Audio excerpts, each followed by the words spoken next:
I have to say this one surprised me. I was well aware that Steinhart released these watches, the Phantom watches. I watched it happen, the orange, the green, the blue, and I was like, I don't know, it's kind of cool, but like, I'm not going to buy one. It doesn't make any sense. Like, it doesn't fit. But my buddy Greg bought one, this one, and thankfully he did, because now I get to see it and I can share it with you guys. And I have to say, it's actually pretty dang cool.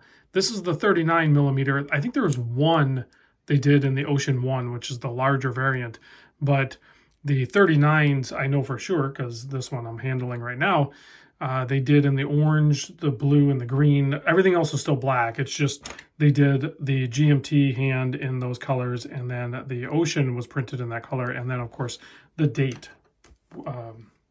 printing was done in those colors. So let's get into it. This is a 39 millimeter wide watch when you measure it at the bezel. The case is actually a little bit smaller. So if you're looking for a smaller watch, 39 or less, then this potentially could be the watch for you. Whether it's this one or the non-Phantom ones. Just saying.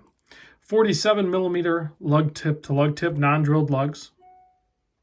It is 13.8 millimeter thick. That's including the chamfered and double dome sapphire crystal that sits proud of the bezel.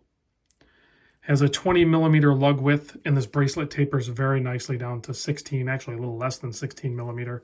And then you have a milled out clasp, 4 micro adjust, display case back, and this black is actually a really nice DLC, diamond-like coating. So it is very scratch resistant. And the watch is full titanium, so it's still light. It only weighs 112 grams, sized for my 7¼ inch wrist. Has a 6.5 millimeter signed screw down crown, keeping, get this, 500 meter water depth rating on this thing. Yeah, I think it probably even maybe says somewhere, maybe not. So it says on the dial there, Ocean 39 titanium GMT.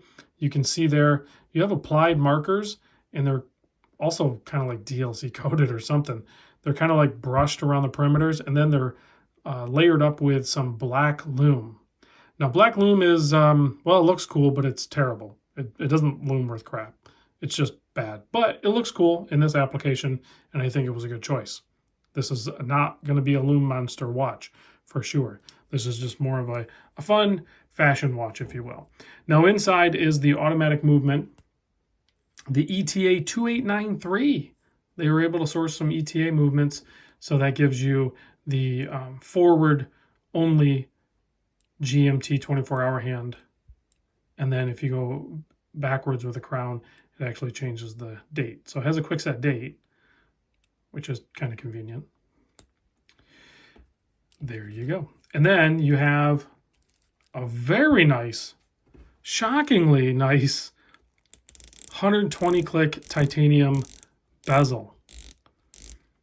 I say shockingly because typically titanium watches with click bezels are not very pleasant, and this one does not feel like a titanium pairing. It feels very nice and crisp. Now, why they did it in unidirectional only for a GMT 24-hour bezel, I don't know. I think I would have rather have seen either a friction fit bezel that can spin both directions, or some sort of like 24 or 48 click, so I could spin it in both directions. Should have screw pinned hardware here, so you can size the watch pretty easy with these screw pins. There it is. Let's pop it on my 7¼ inch wrist. These were $730. I looked up this one. Greg said he picked this up at Nomen. So I'll give you the link to Nomen. I don't shop on Nomen. I know they're a massive watch seller, and they do a lot of their own like custom limited editions. This is a limited edition, all 3 colorways. They only made 100 each of them. And I know for a fact that this one's sold out. I think the other 2 are as well. So you're reliant on the secondary market to now pick these up. I'm going to give it a quick blast, or a long blast, with the UV light. We're going to turn the lights off.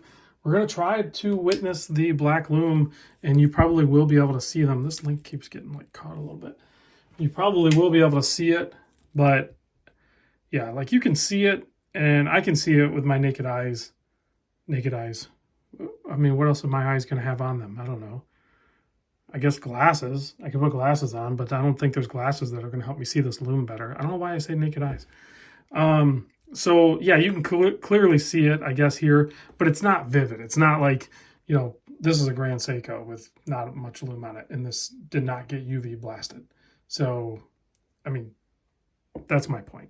When you see black Lume, you should be amazed that it actually does this at all.